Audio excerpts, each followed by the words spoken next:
مشاهدينا الافاضل طابت اوقاتكم. نشرة اخبار الفضائيه الاريتريه لهذه الفتره يصحبكم فيها محمود عبد الله بكفاح، والتي نستهل باهم وابرز العناوين. فخامة الرئيس ياسر الأفورقي يجري محادثات مع وزير الدفاع الايطالي ومسؤولين اخرين. ورشة عمل لمناقشة تطوير منشط كرة القدم في اقليم شمال البحر الاحمر.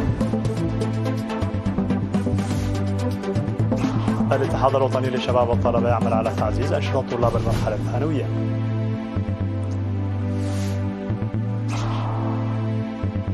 واشنطن تعلن ضرب 85 هدفا بسوريا والعراق ردا على هجوم الأردن.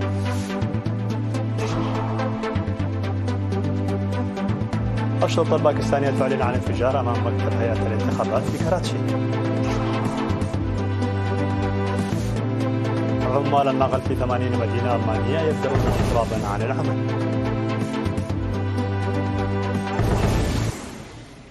مرحبا بكم من العناوين إلى التفاصيل.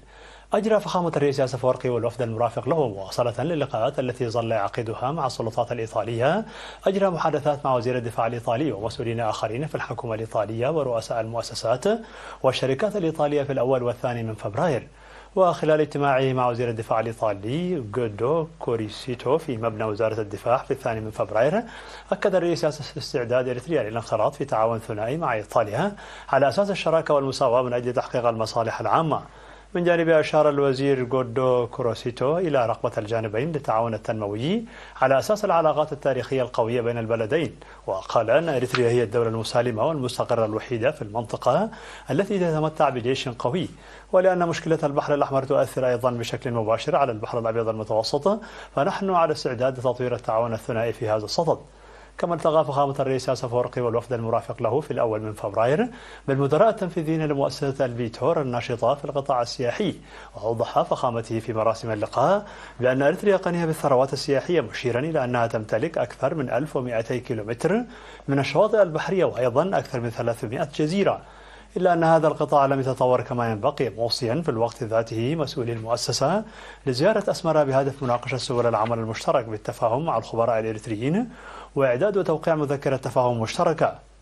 تمتلك مؤسسة الفيتورا الناشطة في المجال السياحي وخدمات الطيران والضيافة والفندقة أكثر من 20 طائرة نقل، حيث ساهمت في تقديم خدمات السفر خلال عام 2023 فقط لأكثر من 1,000,000 مسافر، وتحتل المرتبة الأولى في النقل الجوي بإيطاليا.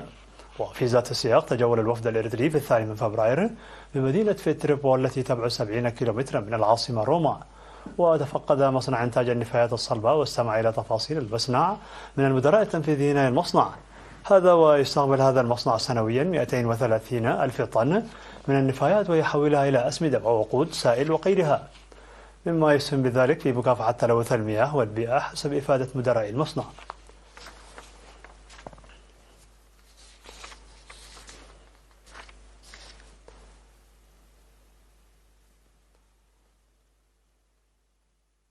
نظم اتحاد كرة القدم في إقليم شمال البحر الأحمر بمدينة مصوح خلال الثاني من فبراير ورشة عمل ركزت على تطوير وتنشيط منشط كرة القدم في الإقليم. وقالت المدير العام لقسم الثقافة والرياضة في الإقليم السيدة زينب عمر أنه وعلى الرغم من أن الإقليم يتمتع بروح رياضية قوية ساهمت في إنتاج رياضيين ممتازين، إلا أنه حان الوقت لمناقشة هذا الأمر مع الشركاء بهدف جلب التغيير في المفاهيم والعناية بالنشاطات الرياضية والتعرف على أوجه القصور وحلها.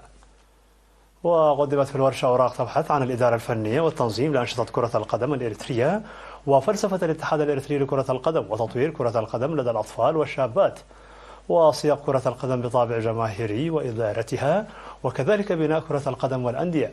وقدم المشاركون آراء وتوصيات بناءة تدفع بكرة القدم نحو التقدم والتطور، وذلك بعد المناقشة المعمقة فيما يخص الورقة التي تضمنت الإدارة والمالية والتنظيم لكرة القدم في الإقليم. وذكر رئيس الاتحاد الوطني لكرة القدم السيد باولوس الهيمانوت بعد أن أشاد بالجهات المنظمة للورشة، ذكر أهمية الدور الكبير للشركاء والمجتمع في تطوير المجال الرياضي، موضحا بأن الاتحاد الوطني يعمل بالتركيز على الأطفال والشابات. وأشار حاكم إقليم شمال البحر الأحمر السيدة أسمرت أبرهة إلى ضرورة تقديم مساهمة متواضعة للنهوض بالقطاع الرياضي في الإقليم،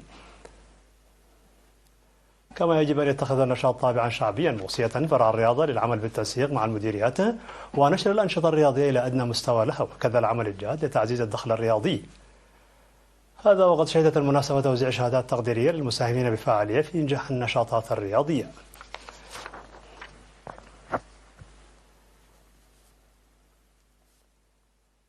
أفاد الاجتماع المنعقد في 2 فبراير بأن فرع الاتحاد الوطني للشباب والطلبة بالإقليم الجنوبي شرع في وضع برامج تنافسية للمدارس الثانوية المنتشرة في 12 مديرية بالإقليم تعزيزا للأنشطة الجارية في تلك المدارس. وقال مسؤول الفرع السيد قرماي قبرو أن 90% من أعضاء الاتحاد هم طلاب، لذلك يوجه الاتحاد 80% من البرامج الاستراتيجية نحو فئة الشباب، مشيرا إلى أنهم اختاروا تنفيذ الأنشطة الموجهة إلى الطلاب في تلك المدارس بشكل تنافسي من أجل تنفيذها على وجه أكمل. وذكر السيد قرماي أن الأنشطة الجارية بشكل منافسات تتضمن 13 مناسبة، مشيرا إلى تقديم الجوائز المالية والشهادات التقديرية للمدارس والمشرفين المتفوقين. وأوضح مسؤول المدارس الثانوية في الإقليم الأستاذ قربري ميكائيل واللي جبريل أن برامج الاتحاد ظلت تخلق التأثير الإيجابي، مؤكدا بأن فرع التعليم في الإقليم سيعمل جاهدا لإنجاحها. وناشد رئيس المجلس الشعبي في الإقليم الأستاذ ولاء جبريل الجهات الشريكة للمساهمة الفاعلة بهدف إنجاح البرامج الموجهة نحو الشباب الطلاب ورفع وعيهم وقدراتهم. ودعا سكرتير الجبهة الشعبية للديمقراطية والعدالة في الإقليم السيدة أمتين قوسي تنفيذ البرنامج جيدا لكونه يسهم في خلق شباب يتميزون بالوعي السياسي ويتحلون بالأخلاق الحميدة ومتسلحين بالمعرفة الكفؤة، موضحة بأن مكتب الجبهة في الإقليم منفتح للعمل مع كافة الشركاء لإنجاح البرنامج.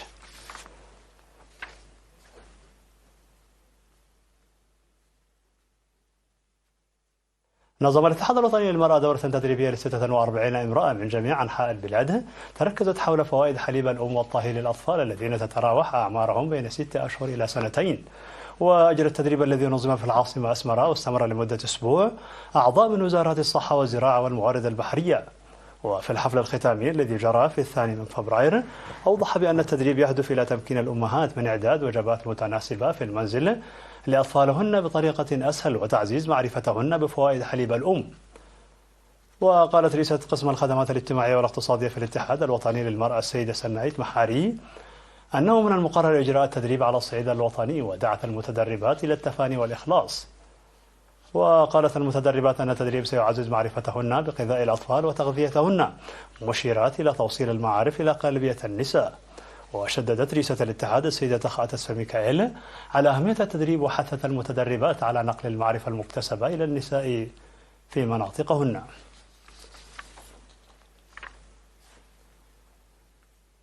أجرى مستشفى أوروة الوطنية المرجعي تدريبا ل 23 عضوا من قسم التوثيق والمطاغات حول إدارة الوثائق وحفظها، استمر لمدة أسبوعين. وفي الحفل الختامي الذي أقيم في 2 فبراير قال المدير التنفيذي لمستشفى أوروة الوطنية المرجعي السيد تولي يوهانس أن التدريب المقدم نظريا وتطبيقيا يشمل تنظيم الوثائق ومراقبتها وتقييم الوثائق والتخلص منها. وأضاف أن الهدف الرئيسي هو تمهيد الطريق للانتقال إلى أساليب الحفظ الرقمي الحديثة من خلال فحص وتقييم الوثائق القديمة. وقال السيد هيلي مريم عنا مريم عضو المكتب المركزي لوزارة الصحة الذي أجرى التدريب أنه تم تقديم تدريبات مماثلة لأعضاء مستشفى حليبة الوطنية المرجعي ومستشفى القديسة مريم ومرحانو. وحث رئيس الإدارة والمالية لمستشفى أوروة الوطنية المرجعية السيد تخلى مريم أماري المتدربين على أن يكونوا جادين لأن عملهم مرتبط بوثائق الصحة العامة.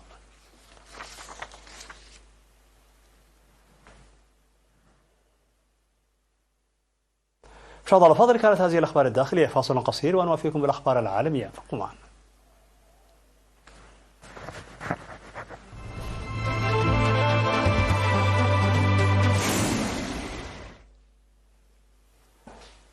على الصعيد العالمي، أعلنت الولايات المتحدة الأمريكية أنها شنت غارات على 7 منشآت في سوريا والعراق ردا على الهجمات التي استهدفت قواتها بالمنطقة، وسط أنباء عن سقوط قتلى وجرحى.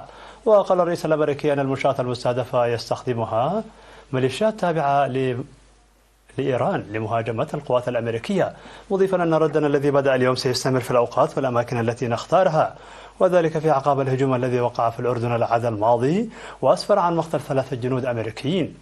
من جانبه قال وزير الدفاع الأمريكي أن قواتهم نفذت ضربات على 7 منشآت تضمنت أكثر من 85 هدفا في العراق وسوريا، واستهدفت الميليشيات المرتبطة بإيران. وأضاف أن الرئيس بايدن أصدر توجيهات باتخاذ إجراءات إضافية لمحاسبة الحرس الثوري الإيراني والميليشيات التابعة له حسب وصفه. وفي وقت سابق نقلت شبكة ABC نيوز عن مسؤول أمريكي أن الجيش بدأ مساء الجمعة تنفيذ ضربات للرد على هجوم الأردن الذي اتهمت واشنطن المقاومة الإسلامية في العراق بتنفيذه.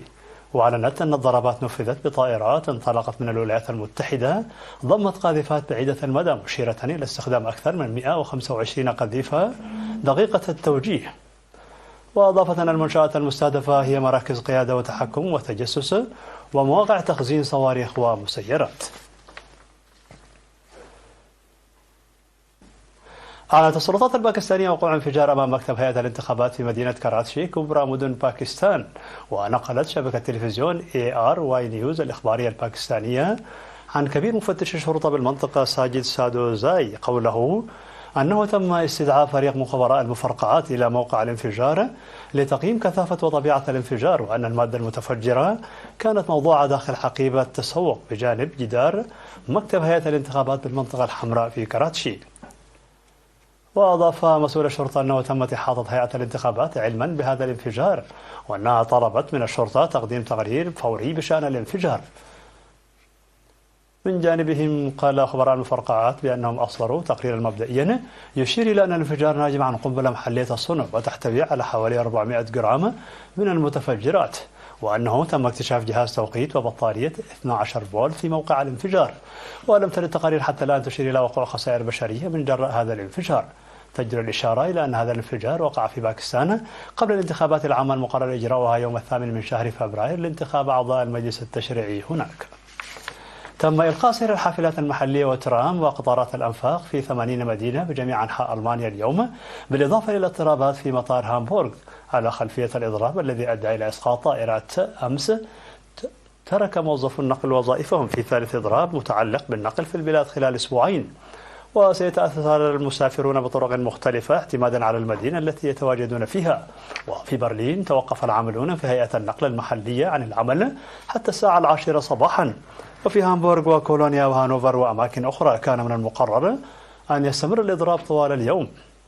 وكانت بافاريا، حيث لا توجد مفاوضات في الوقت الحالي، هي المنطقة الوحيدة التي لم تتأثر. ودعت نقابة عمال الخدمات إلى إضراب تحذيري، وهو تكتيك شائع في مفاوضات العقود الألمانية. وقالت نائبة رئيسها كريستين بيهل أن الوقت قد حان لممارسة المزيد من الضغط على أصحاب العمل مع بدء المحادثات بشأن عقود أجور جديدة لنحو 90,000 شخص يعملون لدى أكثر من 130 شركة محلية. وأدت مفاوضات العقود المتزامنة في قطاعات السكك الحديدية والمطارات والنقل المحلي إلى أسابيع قليلة محبطة بالنسبة لألمانيا.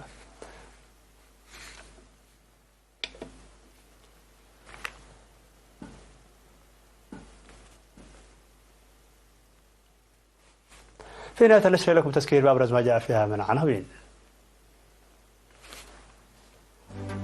فخامة الرئيس ياسر الأفورقي يجري محادثات مع وزير الدفاع الإيطالي ومسؤولين آخرين. عقد ورشة عمل لمناقشة تطوير منشط كرة القدم في إقليم شمال البحر الأحمر. الاتحاد الوطني للشباب والطلبة يعمل على تعزيز أنشطة طلاب المرحلة الثانوية. واشنطن تعلن ضرب 85 هدفا بسوريا والعراق ردا على هجوم الأردن. الشرطة الباكستانية تعلن عن انفجار أمام مكتب هيئة الانتخابات في كراتشي.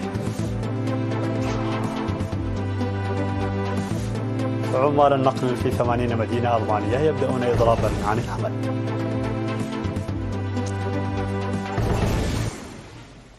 مشاهدينا الأفاضل، بهذا نكون وصلنا بكم إلى نهاية النشرة. شكرا على حسن المتابعة، دمتم بألف خير.